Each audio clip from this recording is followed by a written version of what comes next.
de gloire. Ouvre ton cœur à Jésus.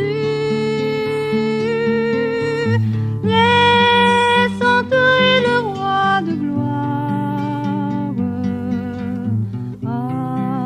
Hâte-toi, ne tarde plus. Le psaume 73, versets 25 et 26. Quel autre que toi ai-je au ciel? Je ne prends plaisir sur la terre qu'en toi. Ma chair et mon cœur défaillaient, mais Dieu est le rocher de mon cœur et mon partage à toujours.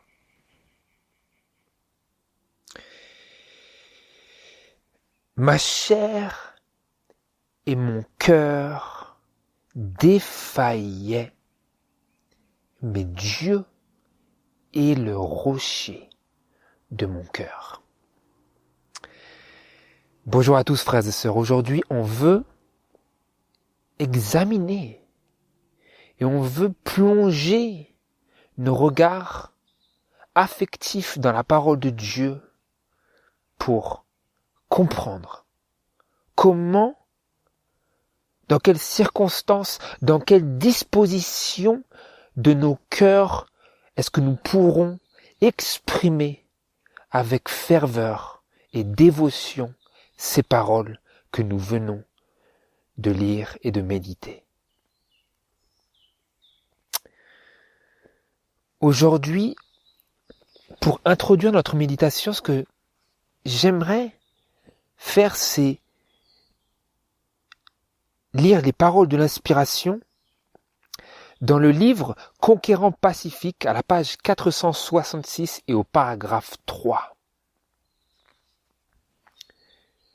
où il y a écrit ceci.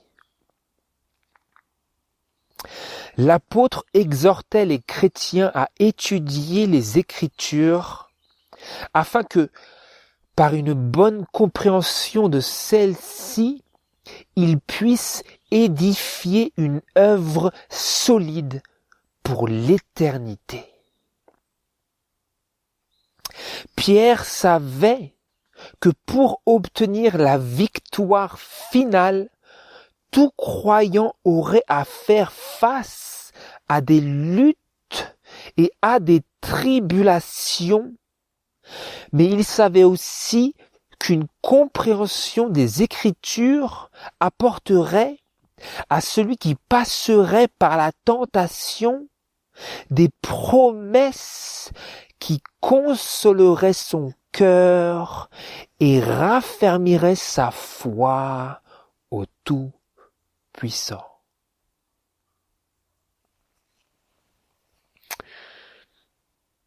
Donc selon les paroles de l'inspiration ici, nous apprenons que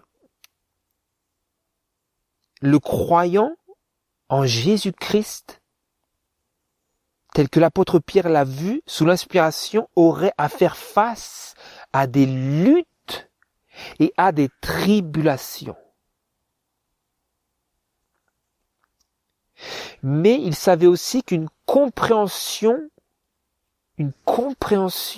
personnelle des Écritures apporterait à celui qui passerait par la tentation, par ces luttes et ces tribulations,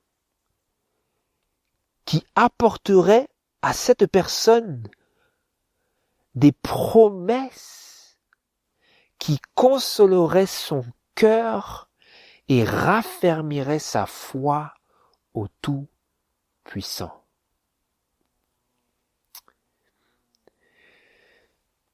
Ici, ce sont des pensées introductrices pour notre méditation aujourd'hui parce que nous vivons en ces derniers jours où ces luttes et ces tribulations et cette période finale de tentation à laquelle chaque croyant devait être confronté se sont accrues de telle sorte qu'elles sont plus vives, plus grandes, plus intenses, plus sévères que jamais elles n'ont pu l'être dans la vie d'un croyant, d'un chrétien, à travers les âges. Et donc, combien plus grande aujourd'hui la nécessité et notre besoin d'avoir cette compréhension des Écritures qui est ici mentionnée, par laquelle des promesses viendraient à notre mémoire. Pourquoi ? Pour consoler notre cœur et raffermir notre foi en Dieu. Parce que les luttes et la tribulation ont cette tendance à rendre dépressif et à affaiblir notre foi. Mais si nous avons cette compréhension des Écritures dont Dieu nous parle ici à travers ces paroles, nous aurons quelque chose pour consoler notre cœur et pour raffermir notre foi en Dieu. Et donc c'est ça que j'aimerais, par la grâce de Dieu et l'illumination de sa parole, que l'on puisse faire et ce à quoi j'aimerais que l'on puisse parvenir pour avoir cette consolation et avoir cet affermissement, cette fortification de notre foi en lui.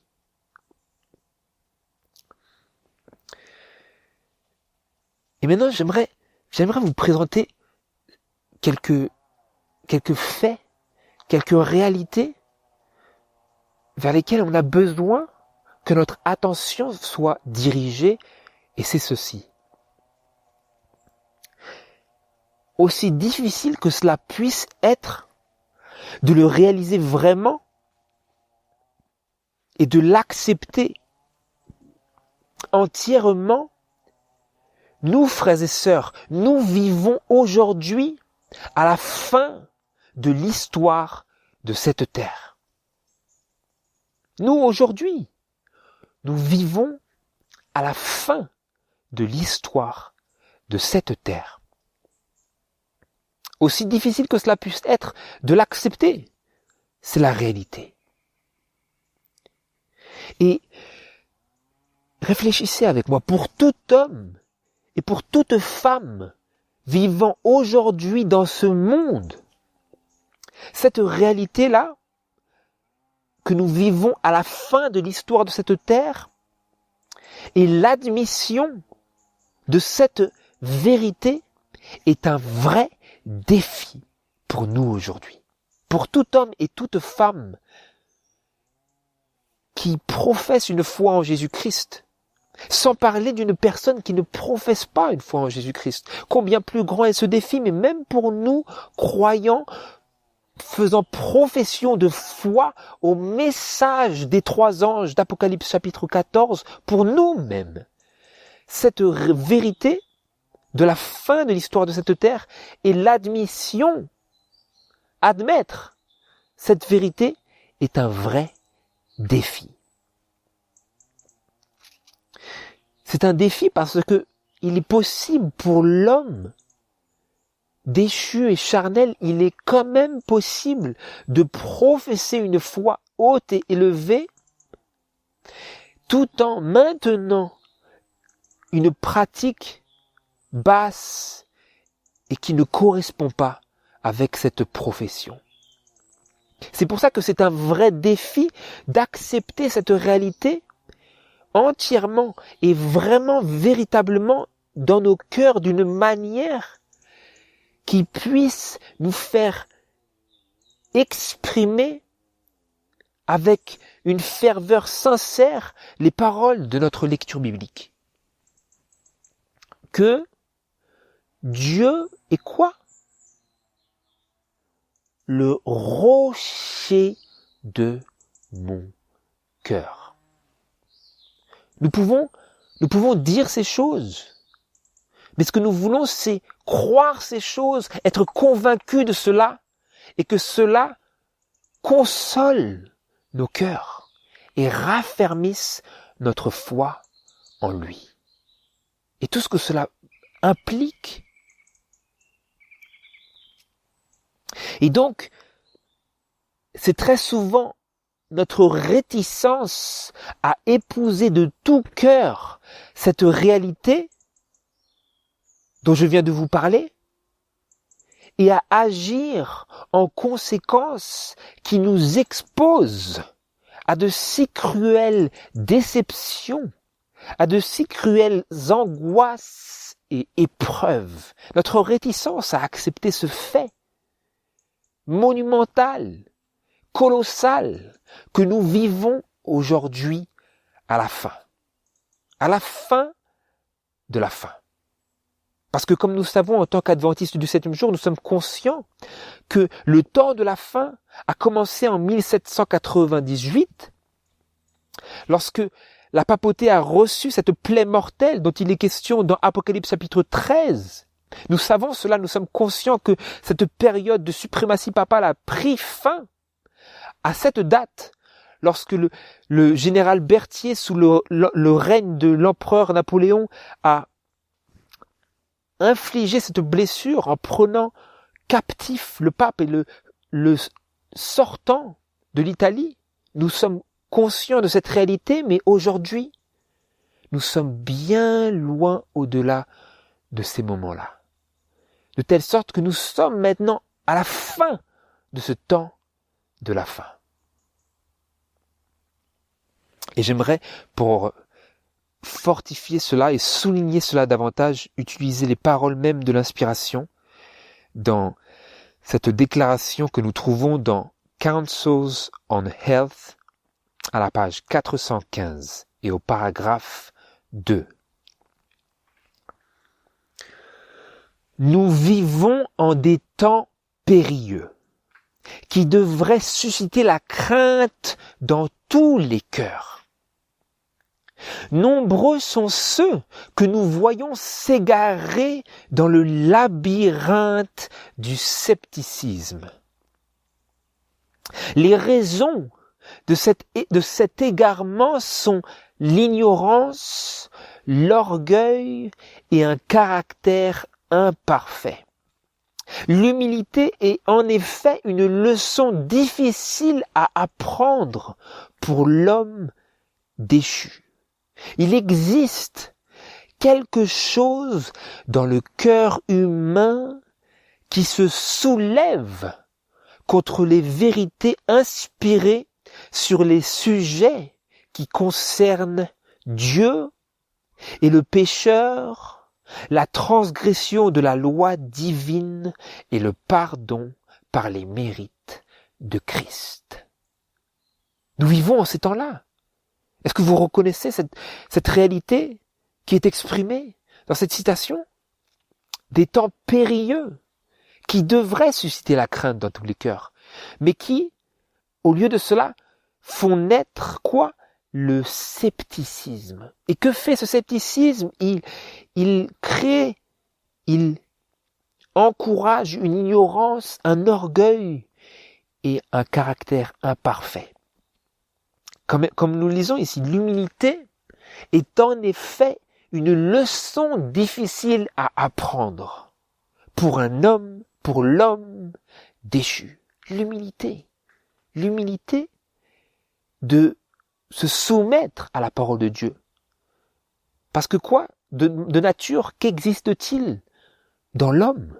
Il existe quelque chose dans le cœur humain qui se soulève contre les vérités inspirées sur les sujets qui concernent Dieu et le pécheur, la transgression de la loi divine et le pardon par les mérites de Christ. Qu'est-ce que c'est qui nous empêche, qui se soulève contre la notion du pardon par les mérites de Christ? C'est l'orgueil. L'orgueil, cette absence d'humilité, c'est la nature de l'homme. Et ce sont les temps dans lesquels nous vivons aujourd'hui, ces temps au sujet desquels il est si difficile pour nous d'accepter la réalité.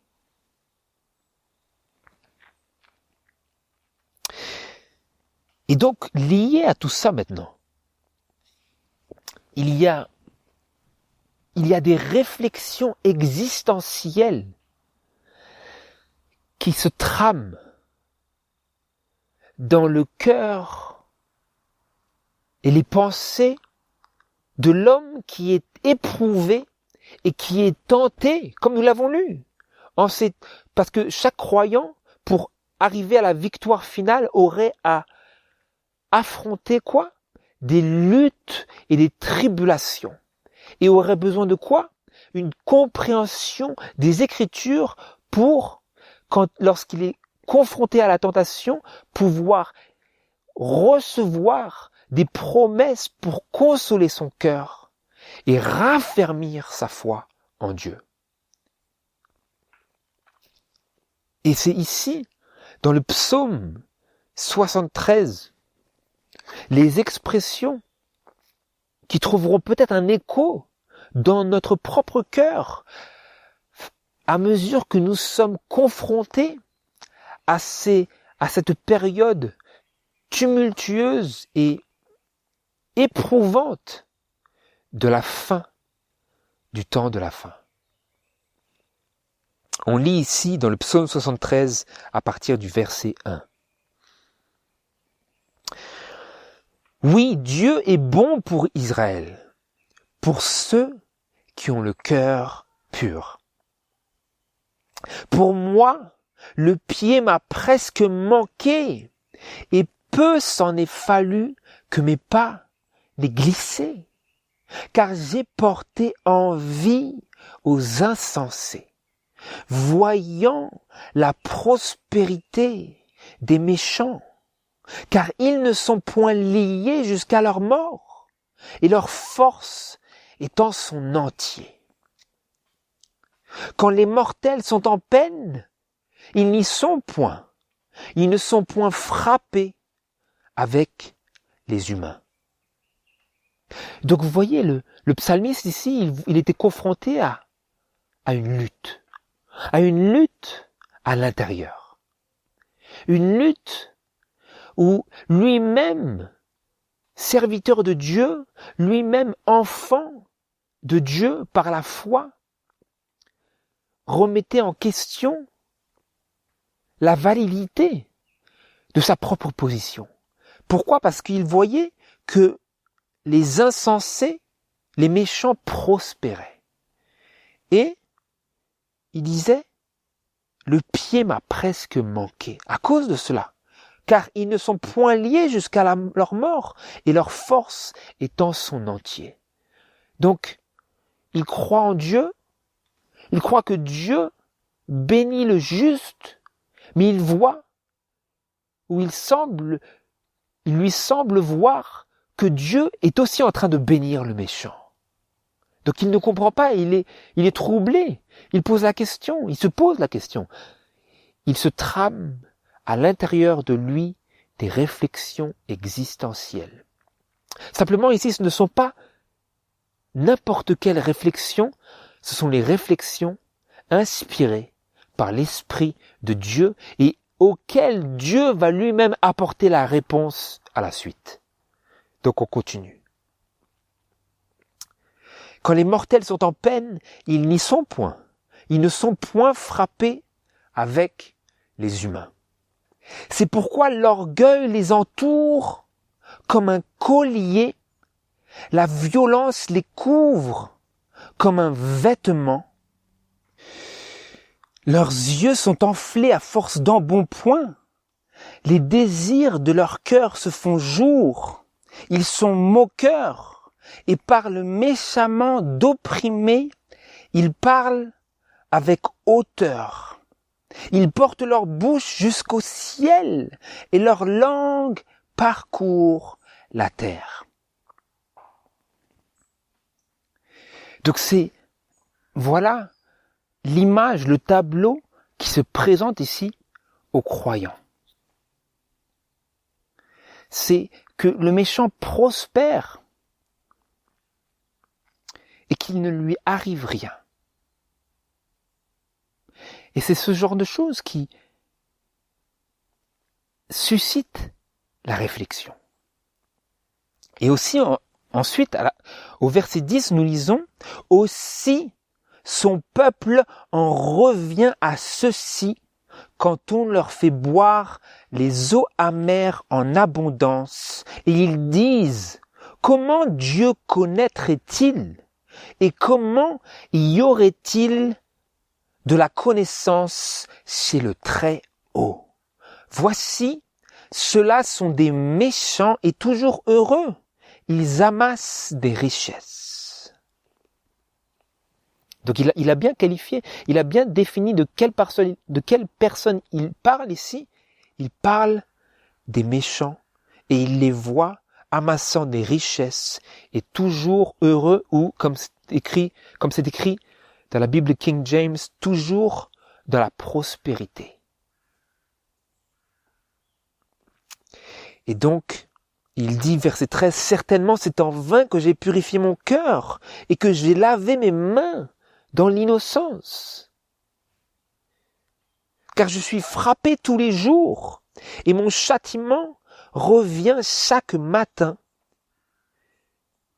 Si j'ai dit, je parlerai ainsi, voici, j'étais infidèle à la race de tes enfants. » Donc il a dit, je ne devrais pas parler comme ça.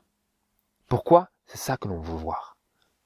Ce que nous voulons, c'est ce sur quoi on veut se pencher juste maintenant.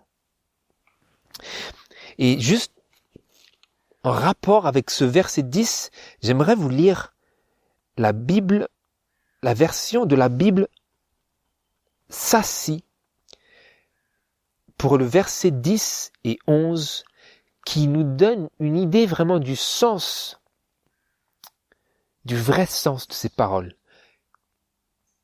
Où c'est traduit ici comme ceci. C'est pourquoi, ayant vu tout cela, ayant fait la liste jusqu'au verset 9, on nous dit, c'est pourquoi mon peuple, tournant sa vue vers ces choses et trouvant en eux des jours pleins et heureux, se laisse aller à dire, comment est-il possible que Dieu connaisse ce qui se passe? Et le Très-Haut a-t-il véritablement la connaissance de toutes choses? Donc qu'est-ce qui se passe à la suite de cette vision des méchants qui prospèrent dans leur voie?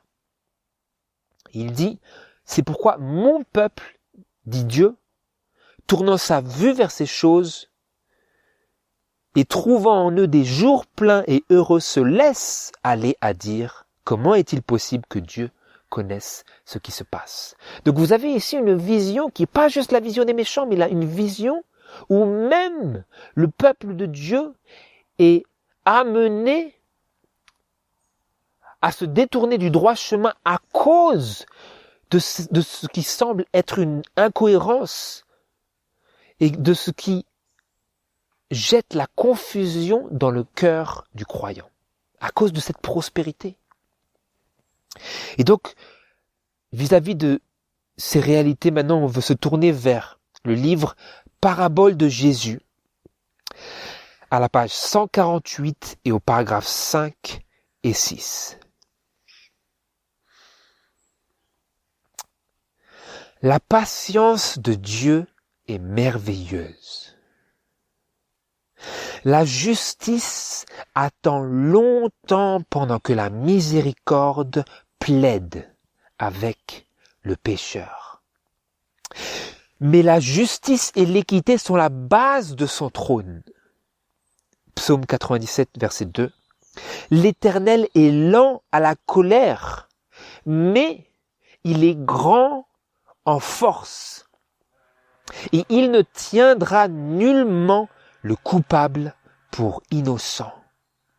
L'Éternel marche dans le tourbillon et la tempête. Les nuées sont la poussière de ses pieds. Nahum, chapitre 1, verset 3. Le monde s'est enhardi dans la transgression de la loi de Dieu. Parce que le Seigneur use de patience, les hommes ont foulé aux pieds son autorité. Ils se sont fortifiés les uns les autres dans la cruauté et dans l'oppression contre son héritage, en disant « Comment Dieu connaîtrait-il et comment y aurait-il de la connaissance chez le Très-Haut » Mais il y a une limite qu'ils ne peuvent franchir. Le temps est proche où ils l'auront atteinte. Maintenant déjà, ils ont presque dépassé les bornes de la longanimité divine, les limites de sa grâce et de sa miséricorde. Le Seigneur viendra s'interposer pour venger son honneur bafoué, délivrer son peuple et arrêter ses flots d'impiété. Vous comprenez maintenant? Pourquoi est-ce que ils prospèrent tant, ces personnes que le psalmiste voyait et qu'il décrivait ici? Pourquoi? Parce que le Seigneur use de patience. La patience de Dieu est merveilleuse. La justice attend longtemps pendant que la miséricorde plaide avec le pécheur. Vous comprenez? Parce que Dieu plaide avec le pécheur, il fait attendre sa justice. Et donc ceux qui ne répondent pas aux appels de la grâce continuent de, comme nous l'avons lu, se fortifier les uns les autres dans leurs voies, qui ne sont pas les voies de Dieu. Et donc ça commence à illuminer notre esprit qu'il ne s'agit pas d'un tort, il ne s'agit pas d'une injustice, mais il s'agit de la manifestation concrète de l'amour de Dieu qui use de patience parce qu'il plaide dans sa miséricorde avec le pécheur. Et donc, sa justice attend pendant que sa miséricorde plaide avec le pécheur. N'est-ce pas merveilleux? En effet, c'est ce qui est marqué, la patience de Dieu est merveilleuse. Et donc c'est pour ça que le psalmiste, il disait, si j'ai dit, je parlerai ainsi, voici, j'étais infidèle à la race de tes enfants. Je ne devrais même pas parler comme cela. Parce il avait dit au verset 13, certainement c'est en vain que j'ai purifié mon cœur. Il se disait, pourquoi moi je fais tout ça? Pourquoi je m'afflige? Pourquoi je suis frappé tous les jours et que mon châtiment revient chaque matin parce que je suis pénitent, parce que je suis repentant? Pourquoi je fais cela? Et il a dit juste après, si j'ai dit à Dieu dans mon cœur, je parle comme ça. Non, je suis énervé, je parle comme ça, ces gens-là, pourquoi ils prospèrent? Il a dit, si j'ai dit, je parlerai ainsi, voici, j'étais infidèle à la race de tes enfants. J'ai oublié les exemples, j'ai oublié les patriarches, j'ai oublié les pères, j'ai oublié ceux que tu as guidés et qui ont parlé en ton nom et qui ont dit que le Seigneur use de patience. Et c'est pour cela que les méchants prospèrent. Pas parce qu'il est injuste. Le Seigneur n'est pas injuste. Mais sa justice attend pendant qu'il plaide avec le pécheur pour se tourner de sa voie et se détourner de sa voie et se tourner vers lui, vers Dieu et vers Jésus-Christ qu'il a offert en propitiation, en sacrifice pour nos péchés. Et donc au verset 16, maintenant il dit, j'ai donc réfléchi pour comprendre ces choses et cela m'a semblé fort difficile. Jusqu'à ce qu'entré dans le sanctuaire de Dieu, j'ai pris garde à la fin de ces gens-là. Et quelle est cette fin qu'il exprime ici, verset 18 ? Car tu les mets en des lieux glissants. Tu les fais tomber dans des précipices comme ils sont détruits en un moment, enlevés et consumés par une destruction soudaine. Tel un songe quand on s'éveille.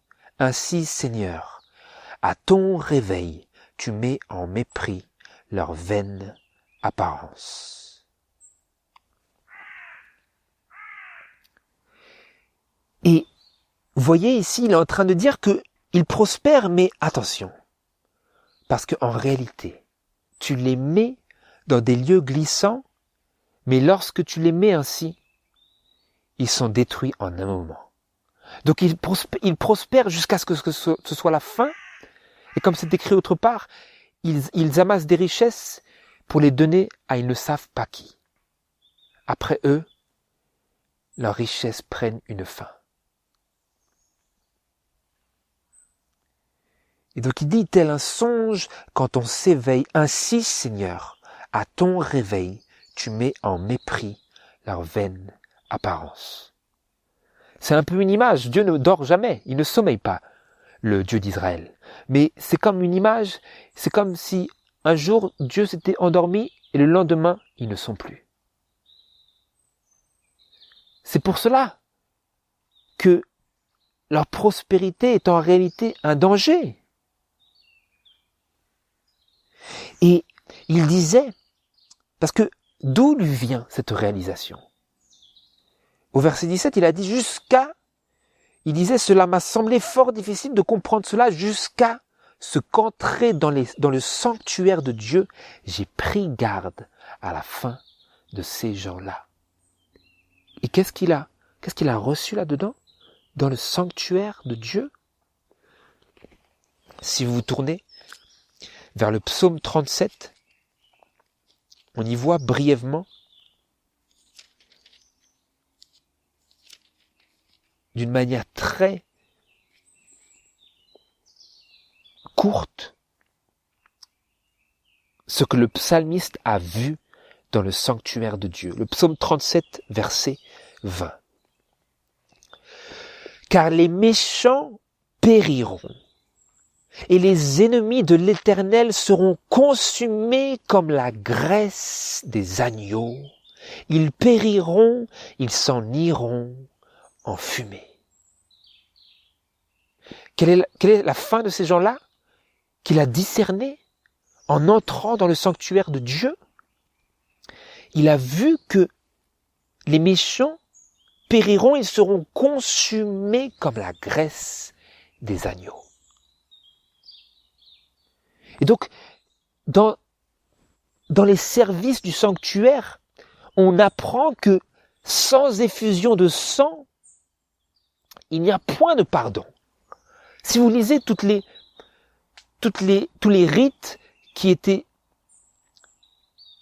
commandés dans le Lévitique, nous apprenons que si le pécheur devient conscient de son péché, qu'il devait se présenter au sanctuaire dans le parvis extérieur pour offrir une offrande, un sacrifice, un animal pour y confesser sur cet animal ses péchés, afin que cet animal meure et non pas lui.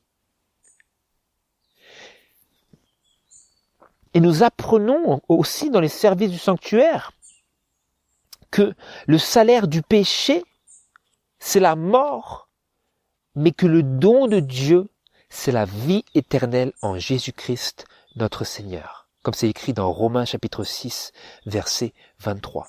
Tous ces services du sanctuaire hébreu enseignaient ces choses-là et enseignent encore à nous ces choses-là pour nous faire discerner ce que nous venons de lire ici.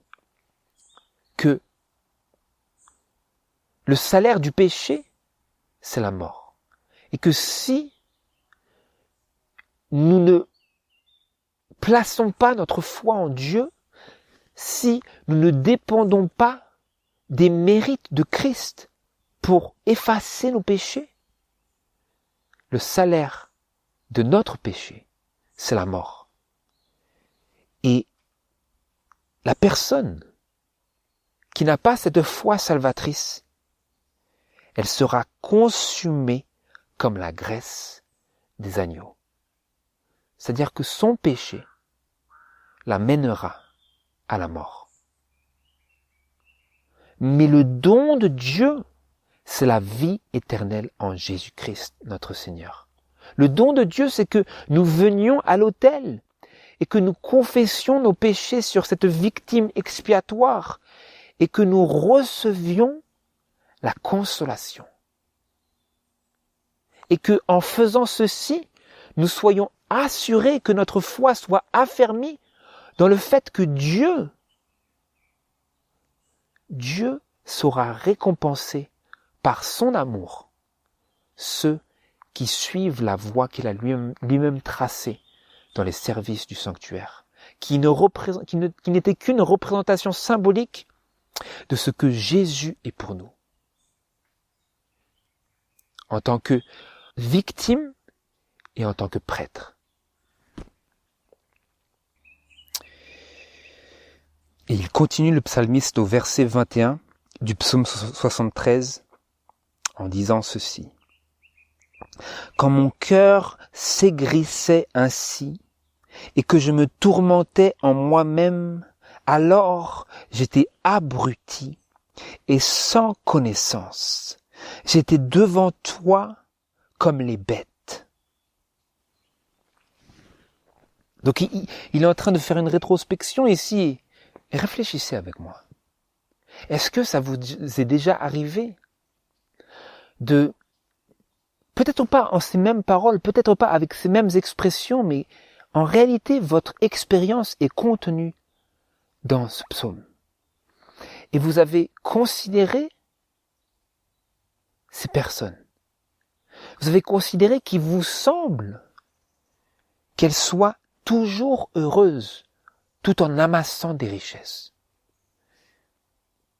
Et il vous semble que c'est en vain que vous avez purifié votre cœur et que vous vous êtes lavé vos mains dans l'innocence du Seigneur Jésus, que vous avez suivi cette voie que Dieu a tracée et sur laquelle Jésus a lui-même marché.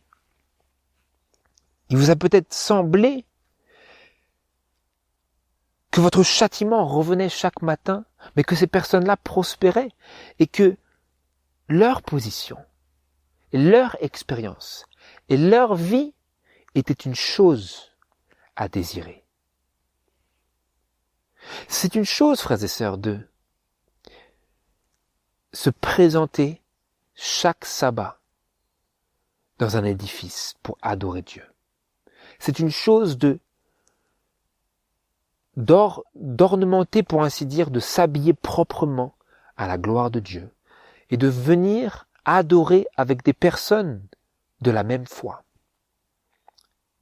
Mais lorsque nous sommes confrontés aux luttes et aux perplexités et aux tribulations quotidiennes, et qu'il n'y a personne pour vous soutenir, personne pour vous tenir la main, personne pour vous obtenir la victoire, personne pour résister à votre place aux tentations qui sont spécialement conçues pour vous et adaptées pour vous, dans ces moments-là,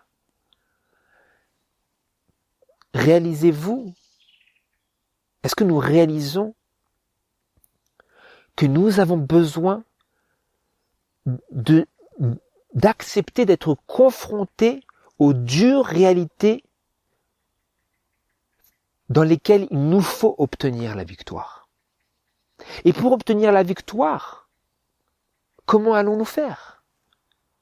Est-ce possible d'obtenir cette victoire sans une conception, sans cette réalisation de l'amour de Dieu?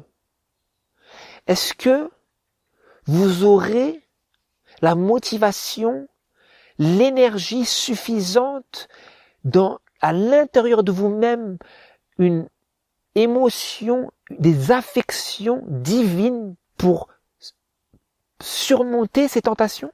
Aurez-vous cela sans l'amour de Dieu?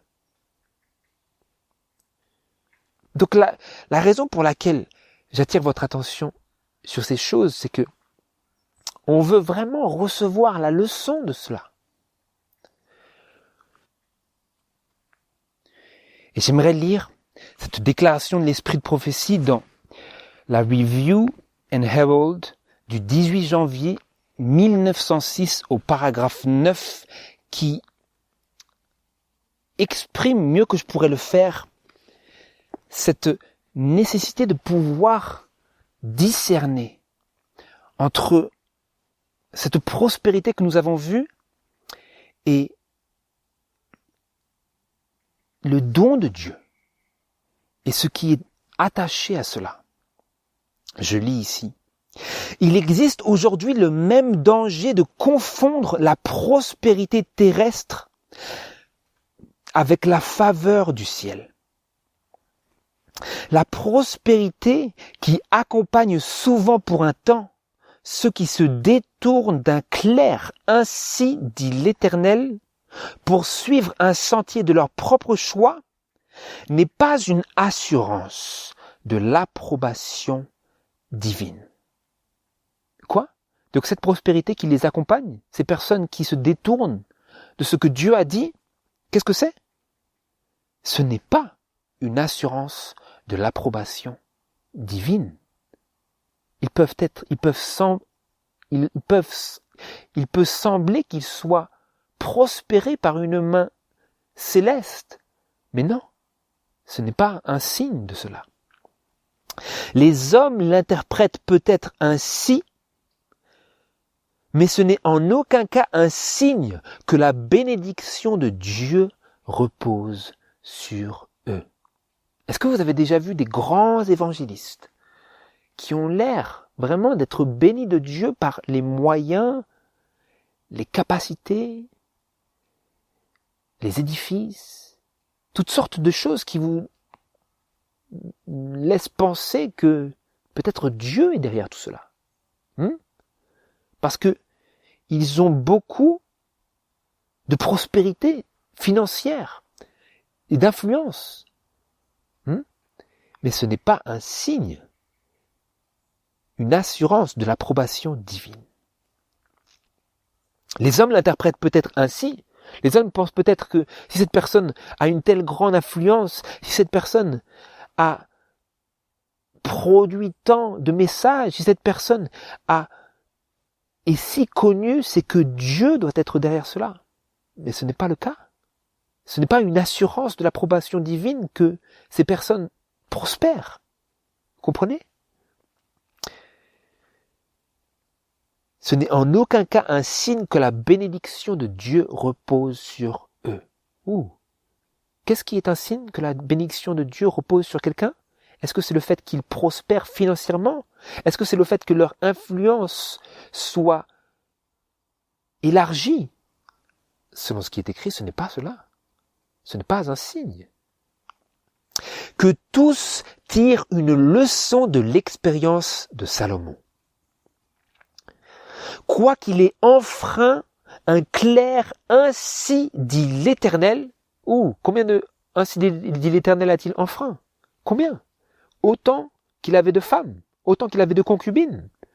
Autant de concubines avait-il, autant de fois a-t-il enfreint un clerc, ainsi dit l'Éternel, où Dieu dit, tu ne commettras point adultère. En d'autres termes, tu n'auras qu'une seule femme. Et pourtant, je lis, quoi qu'il ait enfreint un clerc, ainsi dit l'Éternel, les richesses et l'honneur du monde furent déversés sur lui, et, selon toutes les apparences, il était grandement béni de Dieu. Selon toutes les apparences, Dieu était derrière lui, et pourtant, il vivait en contradiction avec un ainsi dit l'Éternel. Ceci est en accord avec la déclaration de Job selon laquelle les méchants achèvent leur jour dans la prospérité. Oh, ils achèvent même leur jour dans la prospérité. C'est-à-dire que Dieu ne les tue pas en plein milieu, mais leur permet d'achever leur jour dans la prospérité. Là, il vous faut de la foi, frères et sœurs. Il vous faut de la foi, nous faut du discernement pour comprendre que Dieu n'est pas nécessairement derrière eux en train de les bénir simplement parce qu'ils prospèrent, mais qu'il se peut même qu'ils achèvent leur jour dans la prospérité et que Dieu ne soit pas leur soutien. Et que la bénédiction de Dieu ne repose pas sur eux. C'est important que l'on puisse discerner que on est, afin que l'on puisse tirer une leçon, comme c'est écrit, de l'expérience de Salomon. Et le psalmiste en témoigne lui-même, de point, ce que nous avions lu.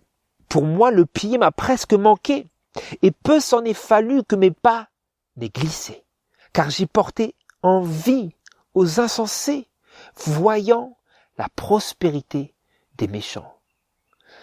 Et je m'arrête un peu ici, frères et sœurs. Vous est-il arrivé de porter envie, mais pas d'une certaine jalousie, mais vous avez un désir de vous conformer à ce que vous voyez parce qu'il vous semble que ces personnes-là sont heureuses. Et c'est là qu'il nous faut absolument être en garde, nous mettre en garde et prendre garde à ce que Dieu a dit. Parce qu'il dit que si ces personnes prospèrent, ce n'est pas un signe qu'il les bénit, et s'il ne les bénit pas, qu'est-ce qui repose sur eux? Le salaire du péché, c'est la mort. Mais rappelez-vous, il se peut qu'ils achèvent leur jour dans la prospérité, et pourtant, leur destin, c'est la mort. Ils n'ont pas d'espérance. Leur ciel, il est ici-bas. Frères et sœurs, où est notre ciel? Est-ce que nous avons une espérance de la vie éternelle en Jésus-Christ? Le don de Dieu, qu'est-ce que nous avons lu? Le don de Dieu, c'est la vie éternelle en Jésus-Christ, notre Seigneur.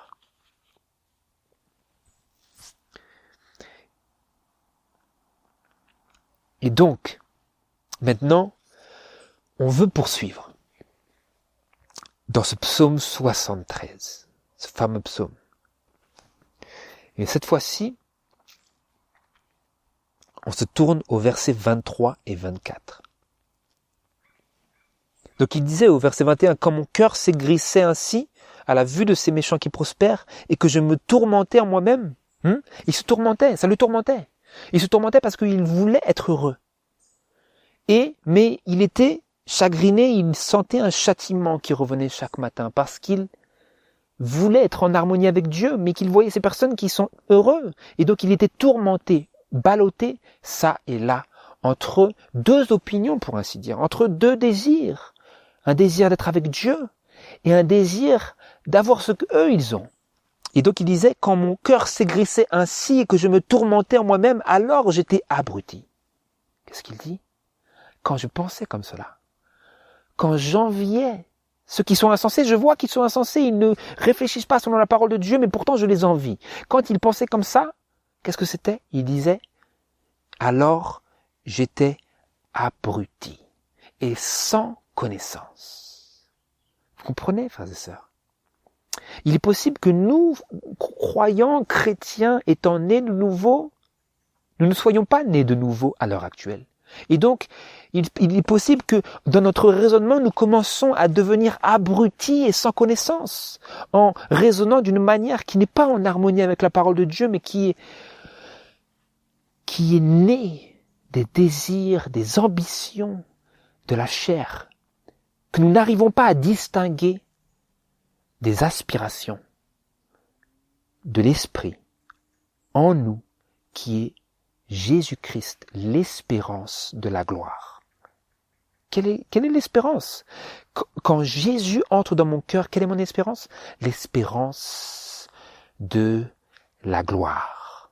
Quelle gloire? La gloire de Dieu en moi et à la fin la gloire du ciel quand je suis au ciel. Mais la vraie espérance, c'est que Dieu soit tellement manifesté en moi qu'il me soit tellement manifesté à moi-même que je puisse vraiment communier avec lui à chaque instant d'une telle manière que Dieu peut dire et peut voir en moi l'image de Jésus-Christ reflétée. L'espérance de la gloire, c'est ça.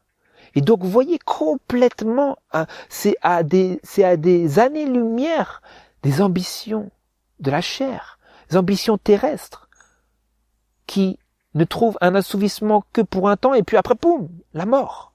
Et le salaire du péché, c'est la mort. Et après, il n'y a rien, pas de vie éternelle, rien. Qu'est-ce qu'il y a à désirer là-dedans? Vous voyez, le nouvel homme, il ne comprend pas cela. Et donc, quand nous sommes influencés par ce nouvel homme, nous réaliserons. Et nous dirons, alors j'étais abruti et sans connaissance. J'étais devant toi comme les bêtes, j'étais. Mais maintenant quoi? Mais moi, je serai toujours avec toi. Tu m'as pris par la main droite. Tu me conduiras par ton conseil. Puis tu me recevras dans la gloire. Ah, la gloire finale, la victoire finale que nous avions lue au début. La victoire finale à travers quoi? À travers des luttes et des tribulations, des perplexités, la confusion, les tourments. Mais à la fin, mais moi, si j'ai décidé de ne pas participer à cette fin-là, sans espoir, des méchants que nous avons vus, si je t'ai choisi, toi, Seigneur, comme mon seul, véritable ami et espérance sur cette terre, alors je serai toujours avec toi. Et remarquez ici, il ne parle pas au ciel. Je serai toujours avec toi ici, sur cette terre. Je marcherai avec toi, je parlerai avec toi, je prierai à toi, je te supplierai, je t'exprimerai les secrets de mon cœur, je communierai avec toi, je dialoguerai avec toi, Seigneur. Et quoi? Tu m'as pris par la main droite, tu me conduiras par ton conseil, puis tu me recevras dans la gloire. C'est la fin. À la fin, il me reçoit dans la gloire. Mais je serai toujours avec lui. Quand je réalise cela et que je garde cette réalisation à l'esprit qui m'est arrivée à travers la contemplation de ce que j'ai vu dans le sanctuaire de Dieu. Sans effusion de sang, il n'y a point de rémission des péchés, point de pardon. Et ainsi, si ces personnes qui semblent heureuses ne se saisissent pas du sang expiatoire de mon Seigneur Jésus, je suis désolé, il n'y a point de pardon pour eux. Je ne peux pas les envier. Et donc, qu'est-ce que je vais faire? Je vais désirer qu'ils soient sauvés. Je ne vais plus les envier maintenant, je vais désirer que eux, ils aient ce que moi j'ai. Comprenez? C'est différent maintenant. Il ne s'agit pas d'un orgueil, il ne s'agit pas de l'ignorance, il ne s'agit pas du fruit d'un caractère imparfait, il s'agit de Christ en moi qui me donne des aspirations nouvelles. Et ce Christ en moi, ce Jésus en moi, que me fait-il dire? Que me fait-il exprimer? Que fait-il naître à l'intérieur du plus profond de mon être? Ici, versets 25 et 26. C'est ça maintenant, je pose la question. Si vraiment comment j'ai pu penser comme ça? Et maintenant je dis, Seigneur, quel autre que toi ai-je au ciel? Je ne prends plaisir sur la terre qu'en toi. Ma chair et mon cœur défaillaient. Sa chair, la chair et le cœur, vous avez tout dans votre homme qui est en train de défaillir. Tant ces choses vous alourdissent, vous ne comprenez pas pourquoi.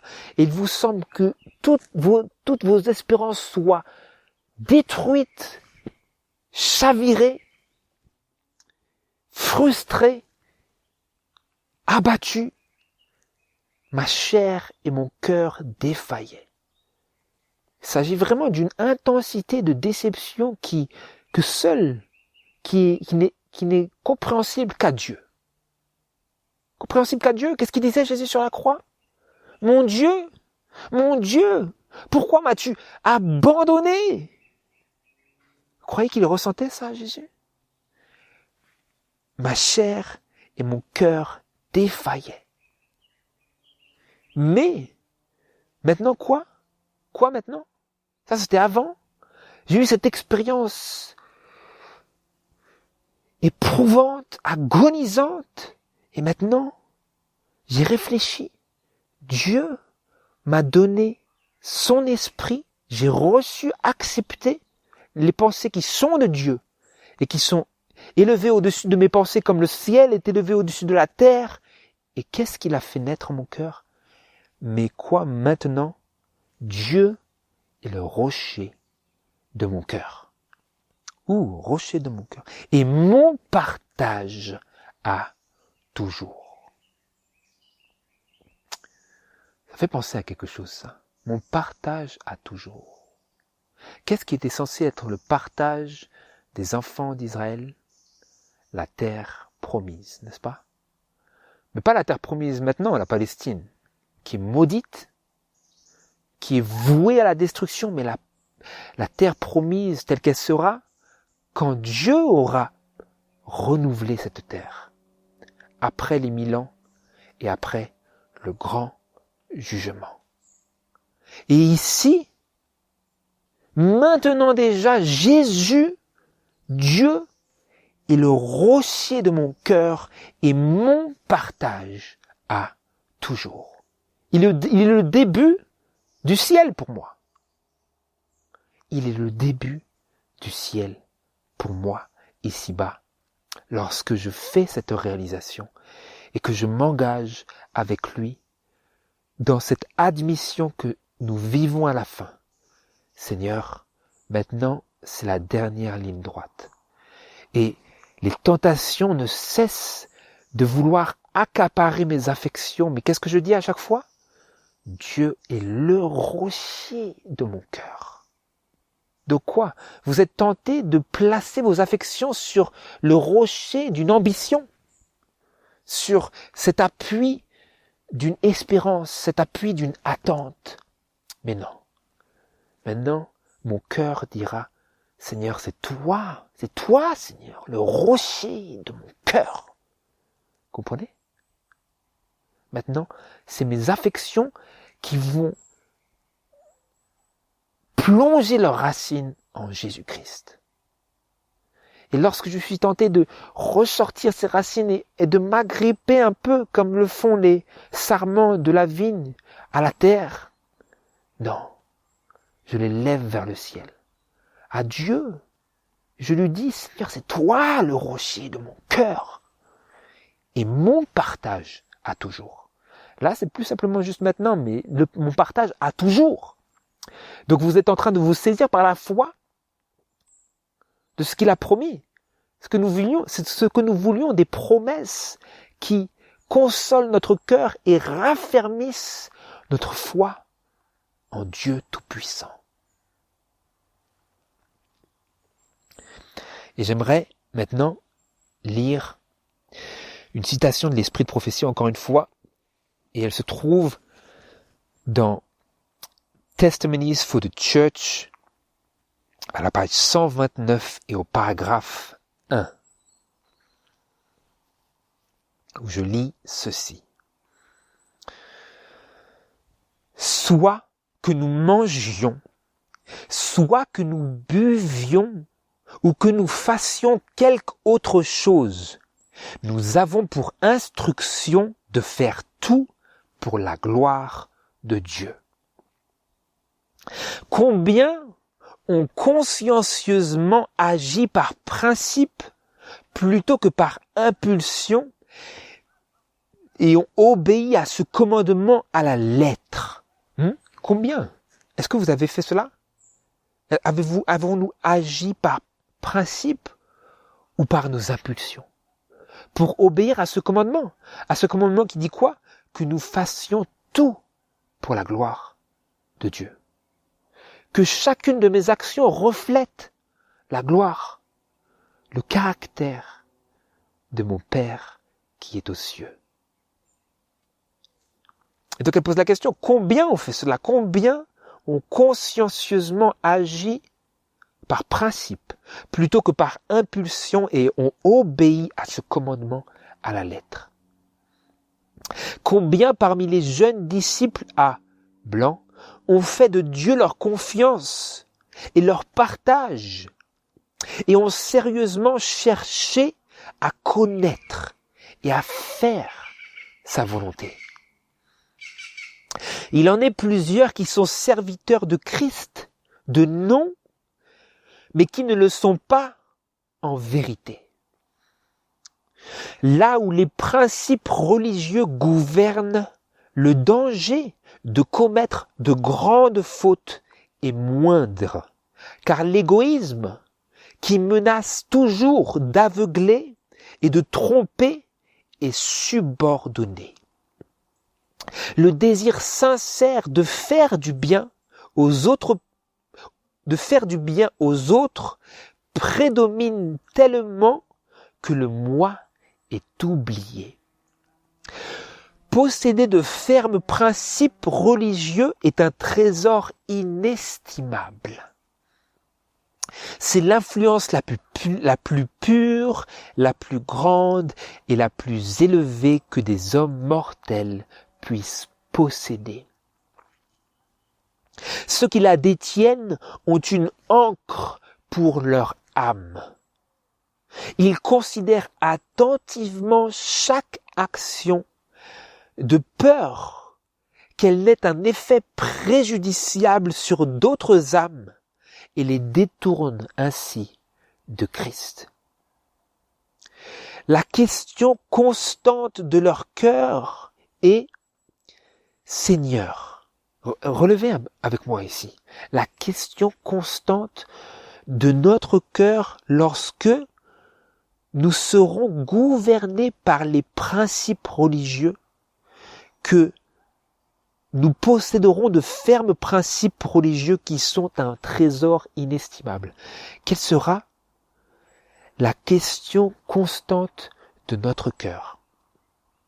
La question constante de leur cœur est « Seigneur, comment puis-je te servir au mieux et glorifier ton nom sur la terre?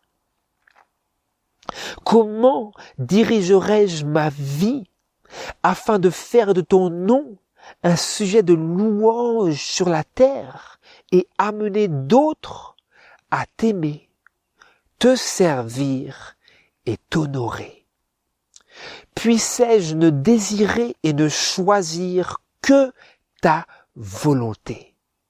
Puissent les paroles et l'exemple de mon Rédempteur être la lumière et le rocher de mon cœur. Tant que je le suis et que je mets ma confiance en lui, il ne me laissera pas périr. Il sera ma couronne de réjouissance.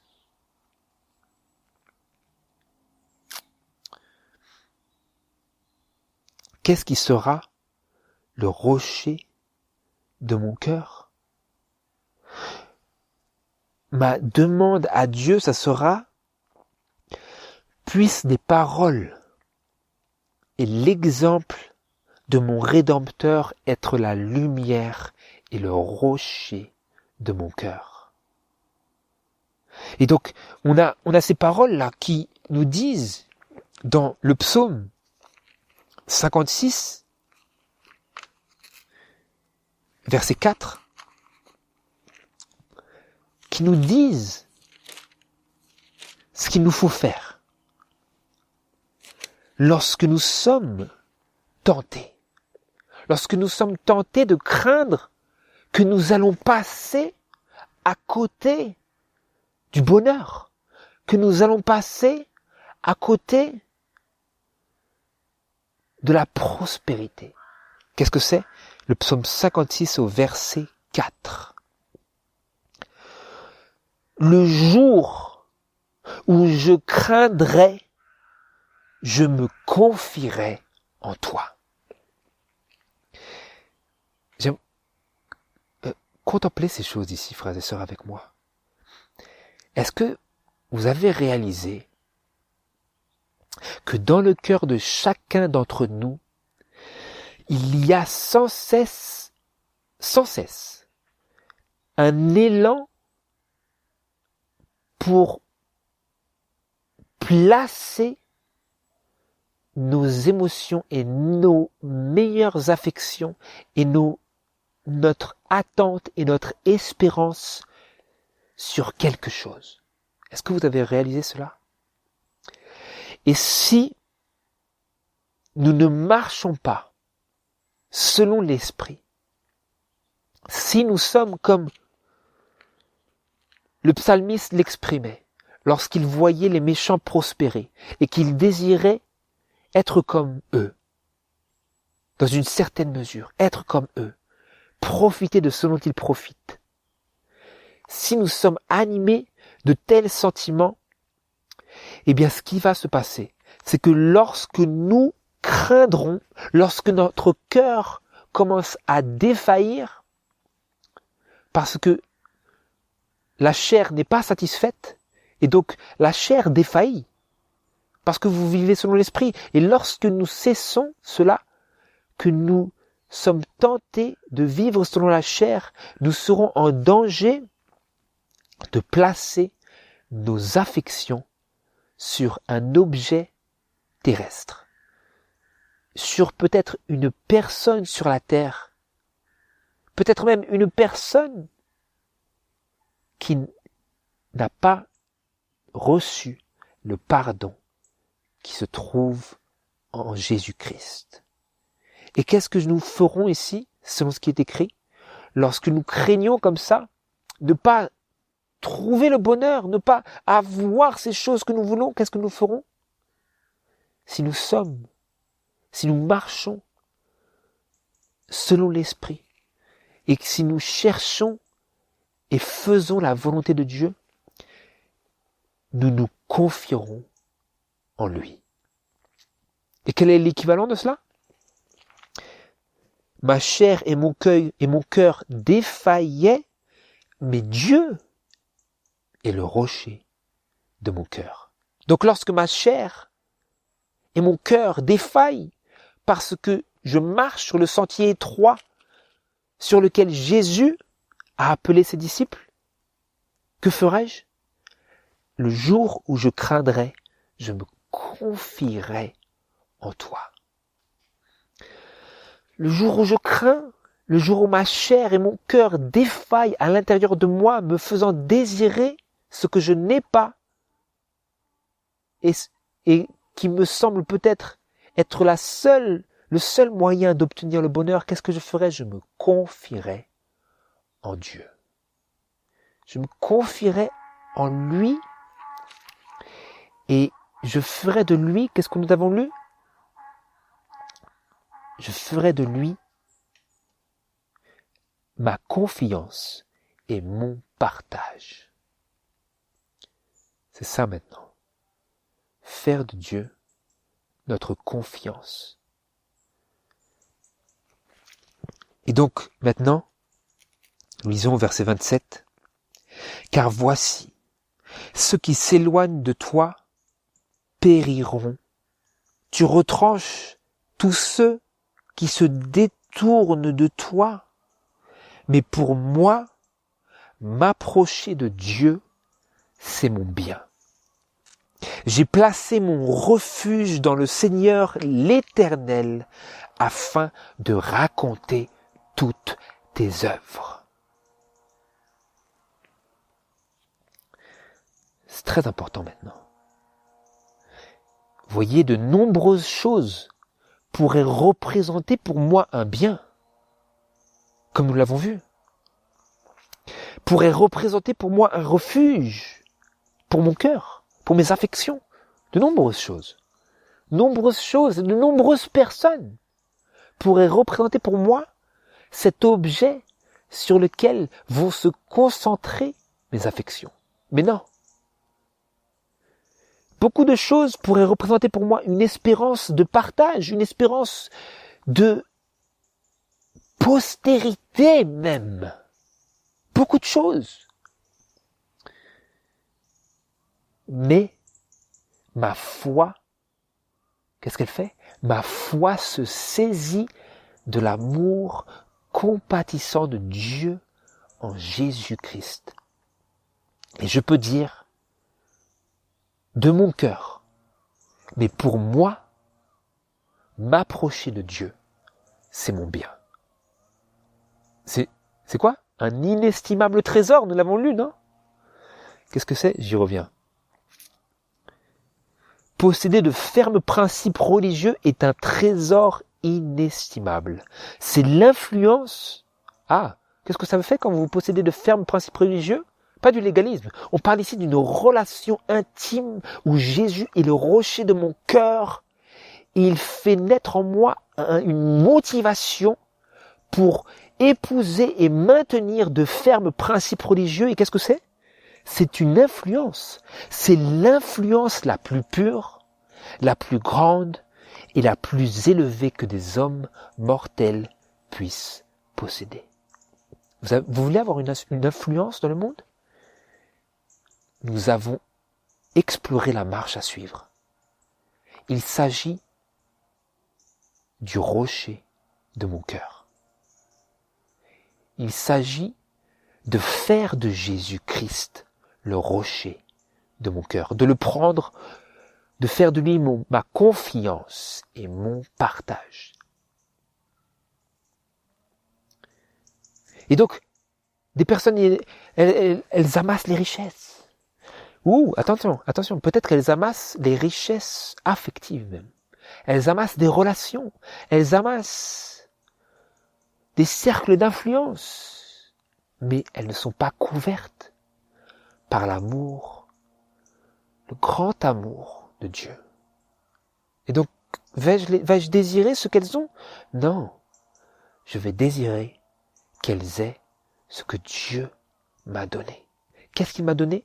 Il a donné son Fils. Afin que quiconque croit en lui ne périsse point, mais qu'il ait la vie éternelle. Et donc maintenant, comme nous l'avons lu, à chaque fois que mon cœur craint et défaille, je ne me confierai plus en mes espoirs, je ne me confierai plus en mes attentes charnelles et terrestres, mais ma foi que Dieu a fait naître en moi par son amour merveilleux, elle prendra Dieu pour le rocher de mon cœur. Je te prendrai, Seigneur, pour le rocher de mon cœur. Et de cette manière, qu'est-ce qu'on a lu? J'ai placé mon refuge dans le Seigneur l'Éternel afin de raconter toutes tes œuvres. Vous voulez être un témoin? Vous voulez raconter les œuvres de Dieu? Il faut que nos affections soient placées tellement en Dieu qu'à chaque fois que le diable s'approche de nous pour nous présenter un autre objet sur lequel placer nos affections, nous puissions dire et faire ce qui est écrit, que Dieu est le rocher de mon cœur. Et quoi? Que m'approcher de Dieu, c'est mon bien. Toutes sortes de biens vous seront proposés, toutes sortes de biens vous seront présentés à vos affections, dans votre cœur, à l'extérieur, de partout. Nous sommes à la fin. Mais Dieu, nous dirons, et puissions-nous dire, à l'intérieur de nous, et à Dieu, nous communions avec lui. Il n'est pas loin. C'est juste nos péchés qui ont mis un mur de séparation entre lui et nous, mais il n'est pas loin, il est proche. Comme juste là, à bout de bras. Juste là, à l'intérieur de moi, faisant battre mon cœur à chaque instant, me gardant en vie à chaque instant. Est-il loin? Non. Et donc je lui dis, Seigneur, voilà, je suis tenté encore. Et le danger, c'est que je désire ces choses-là, mais efface ces choses de mon cœur. Efface cela. Je veux te prendre pour ma confiance et mon partage pour toujours. Et je te dis, Seigneur, j'ai placé mon refuge dans le Seigneur l'Éternel, afin de raconter toutes tes œuvres. Et si nous faisons cela, frères et sœurs, alors Dieu pourra nous utiliser lorsque le temps vient de te présenter devant les tribunaux pour déclarer son amour, déclarer sa fidélité et déclarer sa justice. C'est ma prière qu'on puisse faire cela et s'adonner avec ferveur à l'activité affective que l'on a explorée ici à travers ces choses. C'est ma prière au nom de Jésus. Amen.